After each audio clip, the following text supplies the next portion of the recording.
Students, welcome back to my channel. और आज मैं आपको पढ़ाने वाला हूँ हिंदी सृजन बुक के 12th क्लास के चैप्टर नंबर 6 को। और वीडियो शुरू करने से पहले अगर आपको वीडियो पसंद आए तो वीडियो को लाइक कर देना और चैनल को सब्सक्राइब कर देना हमारी लेटेस्ट वीडियोस को सबसे पहले देखने के लिए।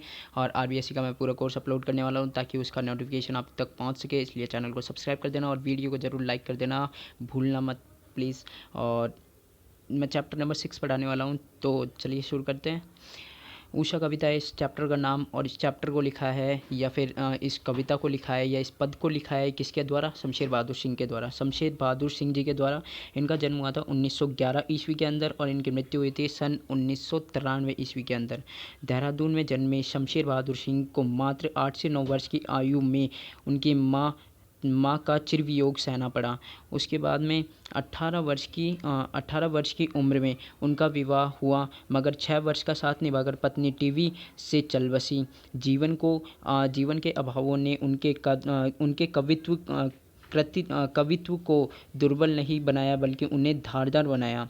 बिंबधर्मी कवि के रूप में विख्यात शमशेर की कविता प्रगतिशील कवि की वैचारिकता तथा प्रयोगधर्मी कवि की शिल्प विधा का अनूठा संगम मिलता है।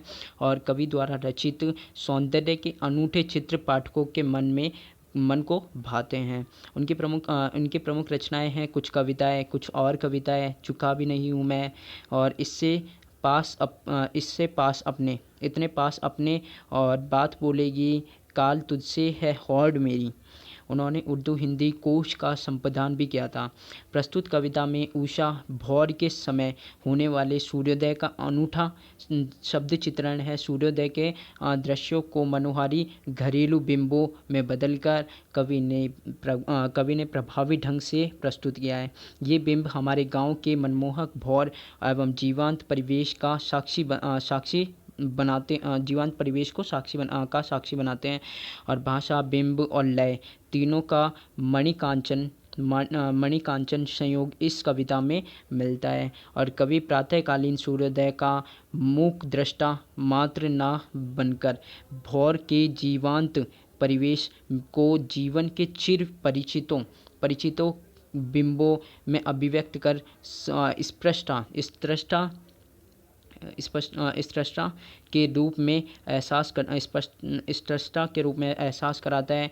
और राख से लिपा हुआ चौका, बहुत काली सिल, स्लेट या लाल खड़िया चौक ये हमारे सामान्य घरेलू परिवार के बिंब है, लेकिन इसमें अनूठा सौंदर्य भी है। उसके बाद में उषा चैप्टर स्टार्ट करते हैं और इसका मैं लाइन टू लाइन एक्सप्लेनेशन करने वाला हूँ अभी। तो इस चैप्टर का नाम है उषा। और प्रातः नभ था बहुत नीला शंख जैसा। भौर का नभ यानी सुबह का नभ। राख से लिपा हुआ चौगा, राख से लिपा हुआ चौगा यानी जो चौखट वो होती है ना, मतलब आंगन होता है रसोई का, उसको बोलते हैं चौगा। अभी गीला पड़ा है, जैसा भी वो गीला पड़ा हो। तो प्रातः नभ यानी सुबह का जो नभ होता है, प्रातः नभ यानी प्रातःकाल का जो नभ था, बहुत नीला, बहुत ज़्यादा नीला था, बहुत डार्क नीला था। शंख जैसा यानी शंख के कलर का। और उसके बाद में भौर, जैसे ही थोड़ा सा सूर्योदय उदा, थोड़ा सा उजाला हुआ वहाँ पे, मतलब आकाश में जैसे ही थोड़ा सा उजाला हुआ, उसके बारे में भौर यानी सुबह का नभ, सुबह का आकाश।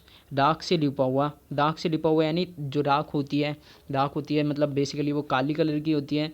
तो काली कलर की राख से लिपा हुआ चौगा यानी जो आंगन होता है रसोई का, वो उसके बारे में बताया। तो राख से लिपा हुआ चौगा जो क्या पड़ा है, अभी गीला पड़ा है, यानी अभी जो गीला पड़ा है उसका जैसा आसमान लग रहा था। तो थोड़ा मतलब दाग का लिपा हुआ जो चौगा होता है उसमें क्या होता है, बेसिकली देखें तो हम वहाँ पे थोड़ा थोड़ा तो सूख जाता है वो कहीं कहीं से, और कहीं कहीं से क्या होता है वो एकदम गीला होता है। तो जहाँ पे डार्क लगता है, तो डार्क मतलब उस समय के आसमान को देखें तो उसका कंपैरिजन किया है कवि ने इससे। जो चौगा है मतलब जो अभी लिपा हुआ पड़ा है, जो थोड़ा थोड़ा गीला है और थोड़ा थोड़ा सूखा है, उसका उसने कंपैरिजन किया है किससे? आकाश से।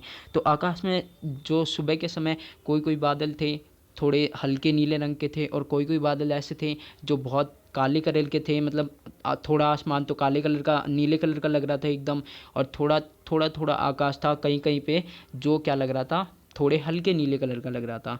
तो वही है, प्रातः नीलब था, प्रातः नभ जो आकाश था वो शंख का जैसा था बिल्कुल, और भोर का नभ जैसी सुबह हुई थोड़ी सी, उसका जो नभ था राख से हुए लिपे हुए चौगे के समान लग रहा था, अर्थात कहीं कहीं से गीला पड़ा था, कहीं कहीं से सूखा पड़ा था, अर्थात कहीं कहीं नीला, गहरा नीला रंग था और कहीं कहीं हल्का नीला रंग था। और ऐसा लग रहा था कि मानो बहुत काली सी सिल, बहुत काली सी सिल यानी बहुत काली यानी काले कलर की सिल, यानी जो शिला होती है कोई भी पत्थर की शिला, तो उसके बारे में बताया गया है। बहुत काली सी सिल, जरा सी केसर लाल केसर से, बहुत काली सी सिल यानी वो जो पत्थर है शिला, को हमने जरा सी लाल केसर से, लाल कलर की केसर से जैसे धुल गई हो, मतलब लाल कलर की केसर उस पर डाल दी और उस पत्थर कहीं कहीं पे लाल कलर का जैसे ही भोर हुआ तो कहीं कहीं लालिमा आई सूर्य की, तो उसका वर्णन किया गया है यहाँ पे। जो बहुत काली कलर की सिल है वो ऐसे लग रही थी जैसे मानो मतलब थोड़ी सी केसर से जैसे धुल गई हो, मतलब थोड़ी सी केसर उस पर कहीं कहीं पड़ी हो, या फिर है ना थोड़ा थोड़ा लाल कलर पड़ लग रहा हो उस पर कहीं पे, ऐसा लग रहा था सुबह का समय। तो वो जो नीले आकाश में कहीं कहीं लाल कलर चमक रहा था, जैसे सूर्य उदय हुआ हल्का सा ओनली, तब जैसे उजाला आया।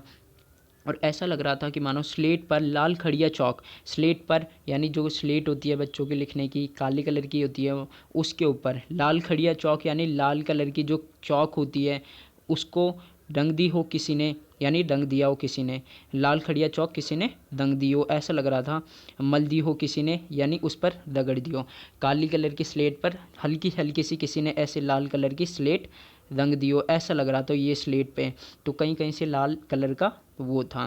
फिर उसके बाद में नीले जल में या किसी की गौर झिलमिल देह जैसे हिल रही हो, नीले जल में यानी नीले कलर के जल में, बेसिकली यहाँ पे आसमान को नीले कलर का जल बताया गया है, या किसी की गौर झिलमिल देह उसके अंदर किसी की कोई औरत है उसकी गोरी कलर की, या फिर बोल सकते हैं अपन सुनहरे कलर की जो देह यानी जो उसका शरीर था वो झिलमिल कर रहा हो, मतलब इधर उधर हिल रहा हो, ऐसा झिलमिला रहा हो। तो ऐसा लग रहा था नीले कलर के आकाश या नीले कलर के पानी के अंदर उसकी जो गोरी देह है वो झिलमिल कर रही हो, यानी इधर उधर हो रही हो, हिल रही हो या हिल रही हो, नीचे जैसे हिल रही हो मतलब हिल रही हो, देह जैसे उसकी हिल रही हो, ऐसा लग रहा था काले कलर के आसमान में, मतलब जो सूर्य की जो किरणें आ रही थी वो थोड़ी थोड़ी इधर उधर हो रही हो ऐसा लग रहा था, है ना, सुनहरी किरणें आ रही थी सूर्य की।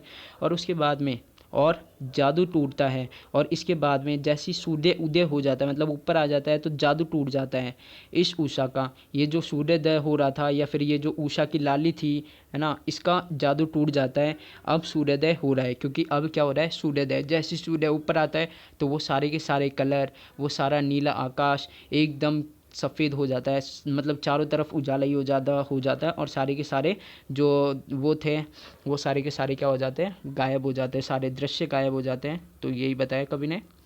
तो थैंक यू, धन्यवाद। अगर आपको ये वीडियो पसंद आई तो ज़रूर इसे अभी के अभी लाइक कर दीजिए। ये चैप्टर पूरा हो गया है तो इसी बात पर लाइक तो बनता ही है यार, एक लाइक कर देना और चैनल को सब्सक्राइब कर देना अगर हमारी वीडियो सबसे पहले देखनी है आपको।